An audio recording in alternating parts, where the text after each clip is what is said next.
Hello there. If you are living in the US on the day you are watching this, if you are watching it on the day it's posted, it is one day after Thanksgiving. In fact, today is Black Friday, so if you are working retail today, first of all, oh God, and second of all, I am so sorry. If you are fully engrossed in the festive spirit of the current season, you probably ate pumpkin pie yesterday, and you probably have had at least one pumpkin spice latte over the last couple of months. A couple years ago, I did my own pumpkin spice latte recipe, and it was okay. Looking back on it, there are definitely things I would change about it, and so this year, I was thinking about whether I wanted to redo my pumpkin spice latte video, and then I kind of had an idea of what if I made the opposite of a pumpkin spice latte, which in my brain is a coffee spiced pumpkin pie, kind of just taking it and reversing it essentially. Now I poked around online and it turns out there are actually a couple people who had the same thought as me. Well, we already drink pumpkin spices and coffee together. Why don't we just do it the other way and eat those things together? Today I have a recipe that we're gonna be trying out and I will be linking down below, and it is essentially a coffee spiced pumpkin pie. So let's get started. I am so excited that today is a baking day. These are always my favorite videos. Now the first thing we're gonna need to do is brew some coffee that we're gonna be actually using in our recipe. We need this coffee to be cool for mixing and baking purposes, so we're gonna start off by brewing it first. Now we're gonna need for this coffee to push through a lot of different flavors. In our pumpkin pie, we of course have pumpkin puree. We also have several different spices and a lot of sugar. And so to be able to taste the coffee, we wanna think about the profile we're gonna be using. So I have opted today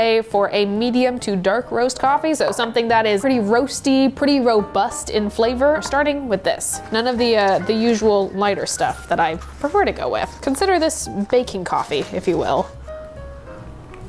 I'm gonna brew this on V60, so at the end of this, we'll have a nice cup of filter. Now, the recipe that I am referencing in this pumpkin spiced coffee cake is actually one that is coming from a coffee company. On theirs, they recommend just a standard cup of coffee brewed. So we're not gonna mess with any usual recipes or anything. We're not gonna try to make this a concentrate. We're gonna do our best to follow their recipe and their recommendations as closely as possible. So I'm just going with my standard V60 recipe. It's 15 grams of coffee in. We're gonna be ending with a yield of about 250 grams. I started off with a 50 gram bloom. We let that sit for about 30 seconds. Now I just went in with my first big pour. Now that was a 100 gram pour. So right now we're at 150 grams at just over a minute of brewing. Once we reach a minute and 30 seconds, I'm gonna go in with my last pour. That's gonna be that last 100 grams to take us up to 250. Pretty standard recipe, 3 pours, pretty easy. Works for most coffees, it's pretty versatile. Now, we'll just let it drain through. Once this is done, we're just gonna set it off to the side, let it cool down to more of a room temperature rather than the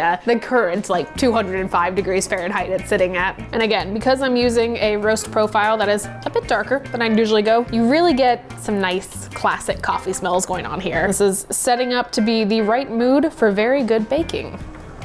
And it looks like we're gonna have a nice drawdown time of right about 3 minutes and 45 seconds. All in all, pretty decent brew and a pretty flat bed I have created here. Little ironic that my best timed and, in theory, best brewed coffees are just used for baking rather than consumption. Run this over to the side. Now we have ingredient number 1. This gets to be right over here. I need to go grab the rest of our actual baking ingredients, all of our pumpkin pie ingredients, so I will be right back. I want to give a huge thank you to Vessi for partnering with me on today's video. You know what it is. I've been a huge fan of Vessi's for a long time, and with the end of fall and beginning of winter finally upon us, I've really been digging into my shoe collection. Vessi's are all made from a dual climate Dynatex knit material, which makes them lightweight, breathable, and yet cozy and warm. All of their models are super comfortable, and there's something for everyone, from their sportier models to something with a lower profile. Additionally, one of my favorite parts is that all Vessi's are 100% waterproof, meaning that no matter what the weather or occasion is that you're wearing them in, your feet and socks will stay nice and dry.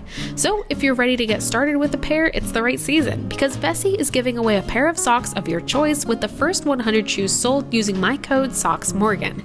You can also get in on their Black Friday sale at vessi.com/MDC.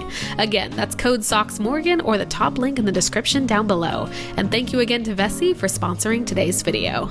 One thing I will note is that I already have a pie crust ready to go, ready for filling off to the side. This is because making pie crust takes forever. It takes a very long time. It's difficult to do, and for the sake of this video, we're gonna be focusing on the filling. The pie crust is gonna be good. You just have to trust me on that. Moving on, I have translated all of our ingredients into weights rather than measurements by cup and teaspoon, so hopefully this is a little bit more universal for all of you. Starting off over here, we have 120 grams of brown sugar. We have 120 grams of white white sugar. We have 1/2 gram and or 1/4 teaspoon of ground ginger. We have 1 teaspoon and or 2 grams of cinnamon, 2 whole eggs, 225 grams of evaporated milk, and then we have 500 grams of our pumpkin puree. And last but not least, the coffee we have over here, we're gonna be using about 4 ounces of it. The recipe itself calls for 1/2 cup. A standard measurement cup is about 8 ounces, so 4 ounces, we'll be measuring that out by weight when we get to it. First things to do, gotta get the eggs in here.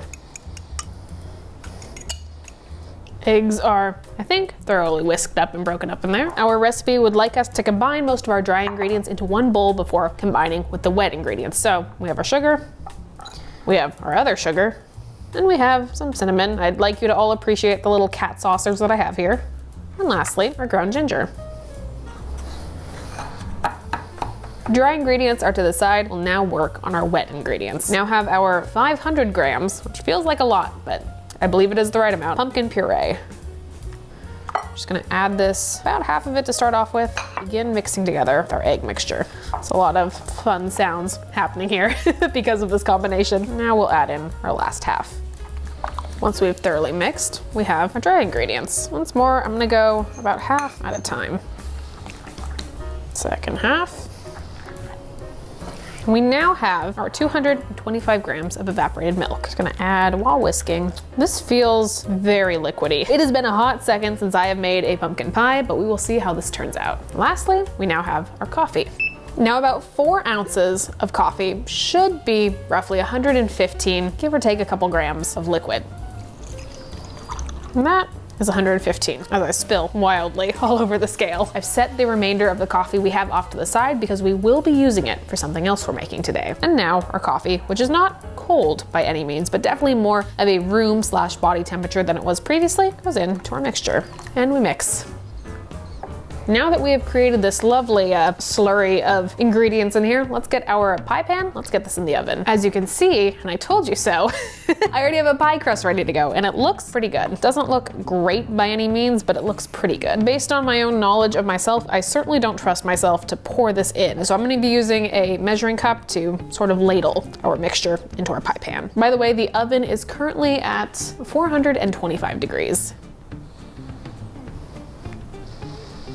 This recipe is enough for 2 pies. As you can see, there is certainly a good amount of filling left while we have fill to the top here. So we're making one today. We're gonna set this off to the side because if it turns out well, I'll be making another one at a later time. I like to give a tap and or a little poke to some of these bubbles on top, just to make sure we don't have any air bubbles in our final pie. As I mentioned before, we have a 425 degree oven back there. This is gonna go in at that temperature for about 15 minutes. After that, we're gonna reduce the temperature of the oven to 350 degrees Fahrenheit, and then we're gonna continue cooking for another 30 to 45 minutes. We'll check at 30, and then it might go to 40, might be 35, we'll just see. The true test, as with most pies, is if you can insert, let's say, a knife or a fork into your pie, and then it comes out mostly clean. It's a pretty good indicator that your pie is cooked through. So in we go. This must be done very, very carefully.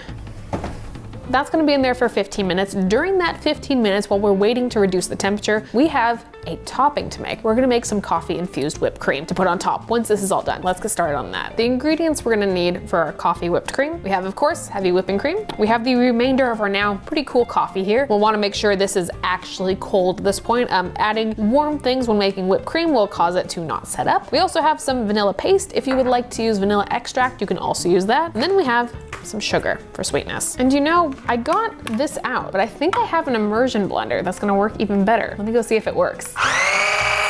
Oh, yes, that's gonna work. Proceed with this with caution. I have made many a mess with whipping cream before. We'll see if I do it again. We're starting with 230 grams of heavy whipping cream. All of this is very much to taste. Your whipped cream preferences are probably different than mine, so these are guidelines, not rules. I'm using 1 small spoon of vanilla paste, which is most certainly not an accurate or helpful measurement, but it happens to be just about 2 grams of vanilla paste. Next up, we have our very, very room temperature coffee. We're gonna add about 20 grams of that. We're gonna start off with 15 grams of sugar that I just added. The sugar is very much the part that is to taste, so if you like it a little bit sweeter or less sweet, definitely adjust to your needs. We're gonna start there, we'll taste it once it gets a little bit stiffer. And then we whisk. And this is where it could go all very wrong, very quickly. This is where it went wrong. very quickly. A note from me, do this with caution and rags in place to catch any spills that you will inevitably create. Maybe there was a reason I used the other one initially. All right, back to my original method. Much more controlled. I'm now about halfway to the point of texture that I'm looking for, those like stiff peaks that we're gonna want. So this is the point where I'm gonna do any adjustments to any sugar or anything else I need to add, just so we don't risk over whipping later in the process. In my opinion, could be just a touch sweeter. And this part, I'm not measuring. This is from my heart. That looks like the addition of a couple grams. I'm also going to add about that much more coffee. Again, your heart, no rules. Now, we don't need to whip this to death. However, I am a little bit more of a fan of a stiffer whipped cream, so I'm gonna go a little bit longer on this. However, as we're sitting, it's pretty stiff. Got a little bit of fall there, but overall it's holding its shape. The flavor of it is lightly coffee. It is lightly sweet. There's vanilla in there. Very, very pleasant. We are in a very good spot. We're just gonna go a little bit longer for personal preference. And that is some coffee whipped cream. Frankly, I could just eat this entire bowl if someone let me.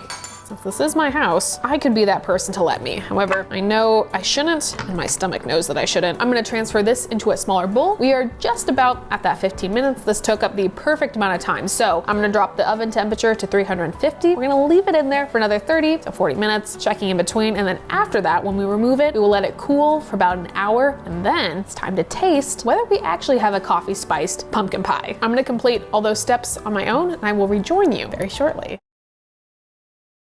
After waiting an entire hour for this thing to cool down, we finally have a pie. And I have to say, I think we did something pretty good here today. Appearance-wise, it's not perfect. Now, this is why I especially didn't want to do pie dough on screen for you, because the aesthetics of my baking aren't always great. Do they taste good? Frequently, yes. But do they look good? Anyways, it's fine. Here's our pie that we have created. Please ignore this little dot. This was me pressing my finger against the surface of the pie to see if it had set up yet. That is the test from my knife. And then we have a little bit of crumbling spots with our dough, but that's okay, because if it tastes good, that's what ultimately counts. We have our coffee spiced pumpkin pie here, and we also have some whipped cream. And I think these two things together would be very delicious. Now we have to do my my least favorite part, which is plating. So, moment of truth here. We'll just start. That sure as heck feels pretty solid. Maybe I'll do this. Okay, not bad so far. Now we'll do maybe a nice dollop here. Well deserved after the amount of effort that went into this. For better or for worse, we have what I am calling the inverse of a pumpkin spice latte here. So I think the only thing left to do is finally taste. I'm hoping for the inherent deliciousness of pumpkin pie here, but I'm also hoping for an added layer of complexity in the flavor with the addition of some coffee. Hopefully between the amount of sugar we have in here, between the pumpkin and between the coffee, we have a really nice balance of sweetness and a little bit of bitterness from the coffee, which is often a very nice addition to most baked goods, frankly. So, a little bit of everything. That is a pretty dang good pumpkin pie. If anything, we could have even gone a little bit heavier on the coffee side, but that being said, this in and of itself tastes very, very good. You definitely get a little bit of like a lower register of sweetness, that little darker roasty flavor from the coffee definitely comes through. And I think having it in the whipped cream as well is a really, really good touch. This is wonderful. I think the last time we did any cooking and or baking with coffee, it ended up being pasta, and that was less than stellar. So this feels like a little bit of a redemption arc here. Even though we are technically past American Thanksgiving, hopefully this can be something that you can still make. I mean, obviously you can still make it now, but maybe you could even take it next year to your family get-togethers. I will link the recipe I have referenced for this video down below as one of the top links, and in addition, I will make note of any additional changes, plus the whipped cream coffee creation we did as well. So hopefully by the end of this, you'll have all the resources you need to make it yourself if you so wish to. This was very fun, very cozy. I have had a great time and have yielded great results, and so we'll see you all next time. Now, my name is Morgan Drinks Coffee. You'll find me here on YouTube once a week, plus YouTube Shorts. Additionally, you can find me on TikTok or Instagram almost every single day. I'm gonna go off and finish the rest of this, and probably most of this, and I hope you all have a great rest of your day. We'll see you next time, everyone.